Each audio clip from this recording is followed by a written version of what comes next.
Olá, eu me chamo Irley. Eu já vou apresentar então a segunda avaliação da matéria de Fisiologia e Anatomia Vegetal. Eu estou sem câmera, a minha voz está um pouco rouca, mas vamos começar. A segunda avaliação, ela é basicamente sobre a fotossíntese em planta C3 e C4. E a primeira questão, ela pede para descrever duas principais diferenças entre a fotossíntese em planta C3 e planta C4. A gente tem basicamente duas diferenças bem importantes, que é a quantidade do produto final e o número de carbonos, que é o número de carbonos, e as vias de fixação do carbono.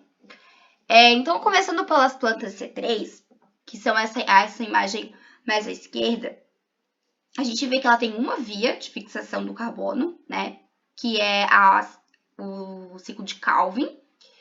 Então, a gente tem a enzima rubisco, que fixa o CO2, e tem um produto final, então, de 3 carbonos.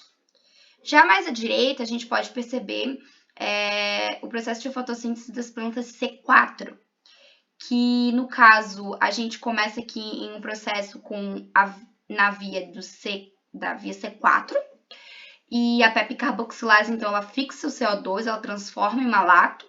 Esse malato, então, depois ele é fixado ele é regenerado em CO2 e fixado pela rubisco. Então, passado pelo ciclo de Calvin e o produto final é 4 carbonos. A questão 2, desculpa, ela pede para citar um exemplo de cultivo agronômico de C4 e de plantas C3. A gente, então, pode citar como planta C4 uma gramínea da família Poaceae, o milho. E a gente também, e como planta C3, também uma gramínea da família Poaceae, que é o arroz. Comparando as plantas C3 e C4 na natureza, seja cultivo agrícola ou em floresta, na sua resposta comparativa, comente sobre vantagens e desvantagens. Então, aqui eu coloquei duas imagens de planta C3 e C4, primeiramente C3, que é o trigo, e a C4, que é o milho. E aí a gente pode citar duas diferenças, que é as temperaturas elevadas e o gasto de ATP. As plantas C3, elas fixam o CO2 normalmente até a temperatura chegar a uns 28 graus Celsius.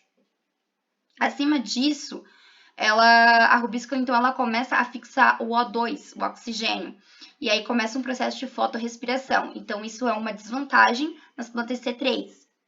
Já nas plantas C4, as temperaturas não alteram o processo de fixação do CO2.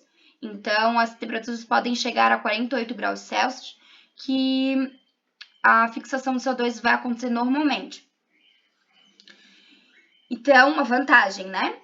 E uma desvantagem da C4 é o gasto maior de ATP, que ela gasta aproximadamente 30 moléculas de ATP por hexose. Já como vantagem na C3, a gente tem um gasto menor de ATP, que são aproximadamente 18 moléculas de ATP por hexose.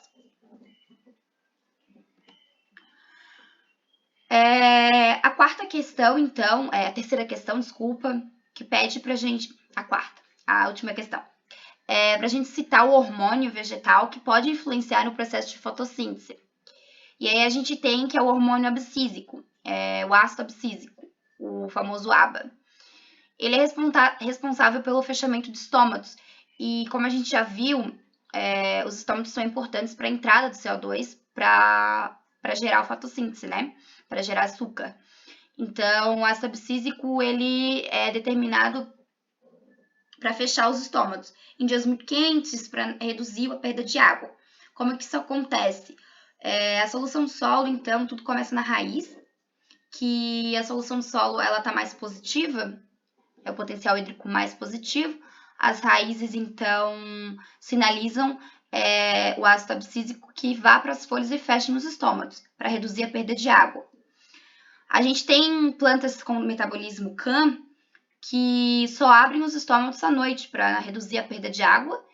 E durante o dia, então, ela usa CO2 captado durante a noite para a geração de açúcar. E então, era isso que eu tinha para apresentar. Espero que tenha ficado claro e obrigada!